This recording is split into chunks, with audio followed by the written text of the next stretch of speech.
ದಸರಾ ಅಂತ ಹೇಳಿದ ತಕ್ಷಣ ವಿಶ್ವವಿಖ್ಯಾತದ ಮನ್ನಣೆ ಇದೆ. ಬಾನು ಮುಷ್ತಾಕ್ ಅನ್ನೋ ಸಾಹಿತಿಯಿಂದ ದಸರಾ ಉದ್ಘಾಟನೆ ಮಾಡಬೇಕು ಅಂತ ಸರ್ಕಾರ ಘೋಷಣೆ ಮಾಡುತ್ತೆ. ಇದೊಂದು ದೊಡ್ಡದು ಮಾಡೋ ಅಗತ್ಯವೇ ಇರಲಿಲ್ಲ.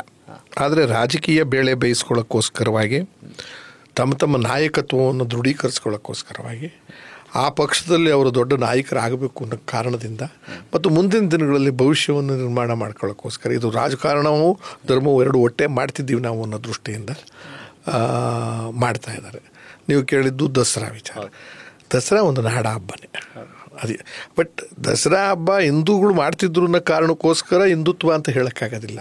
ಮುಜರಾಯಿ ಇಲಾಖೆಯಲ್ಲಿರ್ತಕ್ಕಂಥದ್ದೆಲ್ಲನೂ ಕೂಡ ಆಯಾ ಸಮುದಾಯದ ಇಲಾಖೆಗಳನ್ನ ಮಾಡಿಟ್ಟಿದ್ದಾರೆ. ಮುಜರಾಯಿ ಇಲಾಖೆಯಲ್ಲಿ ವಕ್ಫ್ ಬೋರ್ಡು ಇದೆ, ಅದು ಮಸೀದಿಗಳಿಗೋಸ್ಕರ. ಕ್ರಿಶ್ಚಿಯನ್ಸ್ ಮಿಷನರೀಸು ಇದೆ, ಎಲ್ಲವೂ ದೇವಾಲಯಗಳು ಅಂತಲೇ ನಾವು ತೀರ್ಮಾನ ಮಾಡೋದು. ಇದು ಒಂದೇ. ಆಮೇಲೆ ಒಳಗಡೆ ಇಷ್ಟು ದಿವಸ ಓಡಾಡುವಾಗ ಮುಸಲ್ಮಾನರು ಓಡಾಡೇ ಇಲ್ವಾ, ಭಕ್ತಿಗೆ ಹೋಗಿಲ್ವಾ? ಅಲ್ಲಿ ನಿಸಾರ್ ಅಹಮದ್ ಮಾಡಿದ್ರಲ್ಲ, ವಿಶ್ವೇಶ್ವರಯ್ಯನವರು ರಾಜೀನಾಮೆ ಕೊಟ್ಟಾಗ ಆ ಜಾಗ ಕೂತಿದ್ದೋನೆ ಮುಸ್ಲಿಮ್ ಮಹಾರಾಜರ ಕಾಲದಲ್ಲೇ. ಅವತ್ತು ದಸರಾ ಮಾಡಿದ್ದಾರೆ. ಇವತ್ತು ಈ ವ್ಯಕ್ತಿಗತವಾಗಿ ಯಾವುದೋ ಒಂದು ಕಳೆ ಕಥೆಗಳನ್ನ ಇಟ್ಕೊಂಡು ಮಾಡ್ತಕ್ಕಂಥದ್ದು ನನಗೆ ಸೂಕ್ತ. ನಿಸಾರ್ ಅಹಮದ್ಗೆ ಅವ್ರದ್ದೇ ಆದಂಥ ಒಂದು ಘನತೆ. ಪ್ರಶ್ನೆ ಅದಲ್ಲ, ಮುಸ್ಲಿಮ ಅಲ್ವಾ? ನಾನು ಫೈನಲ್ ಆಗಿ ಕೇಳೋದು, ಅವನು ಎಲ್ಲಿ ಹುಟ್ಟಿರೋದು? ಅಲ್ಲ, ಈಗ ಮುಸ್ಲಿಂ ಅನ್ನೋದು ಅಷ್ಟೇ ಪ್ರಶ್ನೆನಾ, ಅಥವಾ ಮುಸಲ್ಮಾನರಾದರೂ ನಮ್ಮ ಹಬ್ಬಕ್ಕೆ, ಧಾರ್ಮಿಕತೆಗೆ, ಮೂರ್ತಿ ಪೂಜೆಗೆ ಗೌರವ ಕೊಡೋರ ಅನ್ನುವಂಥ ಪ್ರಶ್ನೆ ಬರುತ್ತಲ್ವ? ಸರಿ. ಇಲ್ಲಿ ನೀವು ಕ್ರಿಶ್ಚಿಯನ್ಸ್ನು ಒಪ್ಕೊಂಡು ಕ್ರಿಶ್ಚಿಯನ್ ಇದನ್ನ ಇದಾವೆ ಅಲ್ಲಪ್ಪ, ನಾವು ದೇವಾಲಯಗಳಿದಾವೆ, ಚರ್ಚ್ ಇದಾವೆ. ನೀನು ಹೋಗಿ ಚರ್ಚ್ ಮಾಡೋದಕ್ಕೆ ಅವ್ರೇನು ಬೇಡ ಅಂತೀವ? ಅವರು ನೀವು ಹೋಗಿ ಮಾಡ್ಬೋದಿಲ್ಲ.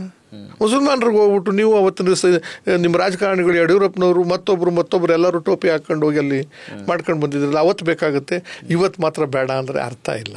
ಅಂದರೆ ಈಗ ನೀವು ಹೇಳೋದು ಡಿ ಕೆ ಶಿವಕುಮಾರ್ ಅವರು, ಮಾನ್ಯ ಉಪಮುಖ್ಯಮಂತ್ರಿಗಳು, ಚಾಮುಂಡೇಶ್ವರಿ ಬರೀ ಹಿಂದೂಗಳಿಗೆ ಸೇರಿದ್ದಷ್ಟೇ ಅಲ್ಲ ಅಂತ ಅರ್ಥ ಅಕ್ಕ? ಅದರಲ್ಲಿ ತಪ್ಪಿಲ್ಲ, ಸಮರ್ಥನೆ ಮಾಡ್ತೀನಿ ನಾನು. ಬರೀ ಹಿಂದೂಗಳಿಗೆ ದೇವಸ್ಥಾನ, ಹಿಂದೂ ದೇವಸ್ಥಾನ ಇರಲಿ, ದೇವಸ್ಥಾನ ಬರೀ ಅವ್ರಿಗೆ ಬಿಲಾಂಗ್ಸ್ ಅಲ್ಲ. ಆ ರೂಲ್ ಮಾಡೋಕ್ಕಾಗಲ್ಲ. ಮುಜರಾಯಿ ಇಲಾಖೆಯಲ್ಲಿ ಇದ್ದಾಗ ಸರ್ಕಾರ ಅಂತ ಅಂದಾಗ ಸಾರ್ವಜನಿಕರ ಆಸ್ತಿ ಆಗುತ್ತೆ. ಸಾರ್ವಜನಿಕರು ಅಂತಂದ್ರೆ ಯಾರು? ಅವ್ರು ತಮ್ಮ ಸಾರ್ವಜನಿಕರಲ್ಲ. ವೋಟರ್ಗೆ ಕೊಡ್ತೀರಾ, ಪ್ರೈಮ್ ಮಿನಿಸ್ಟರ್ ಆಗೋಕ್ಕೆ ಅವ್ರಿಗೆ ಅರ್ಹತೆ ಇದೆ, ಚೀಫ್ ಮಿನಿಸ್ಟರ್ ಆಗೋಕ್ಕೆ ಅರ್ಹತೆ ಇದೆ, ಅವರಿಗೆ ದೇವಸ್ಥಾನಕ್ಕೆ ಯಾಕೆ ಅರ್ಹತೆ ಇಲ್ಲ ಅಂತ ಹೇಳಬೇಕಾಗುತ್ತೆ. ತಪ್ಪು ಅದು. ಆಮೇಲೆ ಇದನ್ನು ದೊಡ್ಡದು ಮಾಡ್ತಾರೆ. ಇದೇ ಮಾತನ್ನ ಮುಸಲ್ಮಾನ್ ಧರ್ಮಗುರುಗಳು ಹೇಳ್ತಾರೆ. ಸರ್ಕಾರ ನಮ್ಮ ಧರ್ಮಕ್ಕೇನಾದ್ರೂ ಇಂಟರ್ಫಿಯರ್ ಆದ್ರೆ ನಮ್ಗಂತ ಸರ್ಕಾರವೇ ಬೇಡ ಅಂತ ಘಂಟಾಘೋಷವಾಗಿ ಹೇಳು. ಅದು ಉದ್ದಟತನವೇ. ನಾನು ಇನ್ನೇನು ಸಮರ್ಥಿಸ್ಕೊಳ್ಳಲ್ಲ. ಆ ಉದ್ದಟತನ, ಆ ಉಚ್ಚಾಟನ ನಾವು ಹತ್ತಿಕ್ಲೇಬೇಕಾಗತ್ತೆ. ಆದ್ರೆ ಎಲ್ಲೋ ಒಂದ್ ಕಡೆ ಈ ಸೆಕ್ಯುಲರಿಸಮ್ ಅಂತ ಇದೆಯಲ್ಲ, ಅದನ್ನ ನಾವು ಪೂರ್ತಿ ಅಲ್ಗಳಿಯಕ್ಕಾಗೋದು. ವೈವಿಧ್ಯತೆಯಲ್ಲಿ ಏಕತೆ. ನೀನು ಹೋಗದೆ ಇರೋದು ಬೇರೆ ವಿಚಾರಪ್ಪ. ಮುಸಲ್ಮಾನರು ದೇವಾಲಯ ನೀನು ಹೋಗದೆ ಇರೋದು, ಕ್ರಿಶ್ಚಿಯನ್ ದೇವಾಲಯ ಅವ್ರು ಎಷ್ಟೋ ಜನ ಇಲ್ಲೇ ನೋಡಿ, ನಿಮ್ಮಲ್ಲೇನೆ. ಈಗ ನನಗೆ ರಾಮ ಮಂದಿರಕ್ಕೆ ಹೋಗಕ್ಕಾಗಲ್ಲ, ಕಾಸಿಲ್ಲಪ್ಪ. ನಮ್ಮ ಊರಿನ ರಾಮ ಮಂದಿರಕ್ಕೆ ನಾನು ನಮಸ್ಕಾರ ಹೊಡಿತೀನಿ, ದೇವ್ರಲ್ವಾ ಅದು. ನಮ್ಮ ಹಿಂದೂಗಳಲ್ಲಿ ಎಷ್ಟೋ ಜನ ನಾವೇ ಇಟ್ಕೊಂಡಿದ್ದೀವಿ.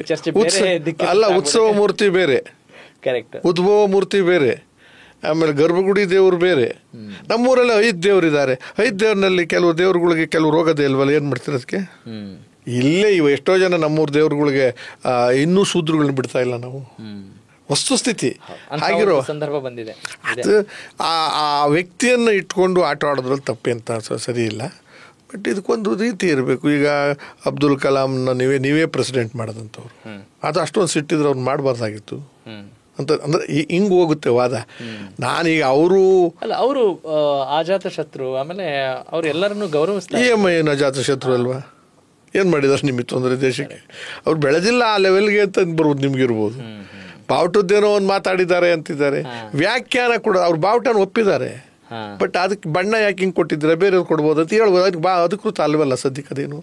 ಯಾವುದು ನಮ್ಮ ಕನ್ನಡ ಬಾವುಟಕ್ಕೆ ಎಲ್ಲೋ ಧಾರ್ಮಿಕ ಭಾವನೆಗಳಿಗೆ ಧಕ್ಕೆ ತಂದು ಮಾಡುವಂಥದ್ದು ಇದೆಯಾ ಅನ್ನೋದು ಒಂದು ಪ್ರಶ್ನೆ ಅಷ್ಟೆ. ಮಾಡಬಾರ್ದು ಸರ್. ಈಗ ಮಾಡಬಾರ್ದು ಅಂತ ಹೇಳ್ತೀರಾ, ಅದನ್ನೇ ಮುಂದುವರ್ಸ್ಕೊಂಡು ಹೋಗೋ ಬದಲು ಅದನ್ನ ಬದಲಾಯಿಸೋಣ ಅಂತ ತೀರ್ಮಾನ ತಗೊಂಡಿದ್ರ?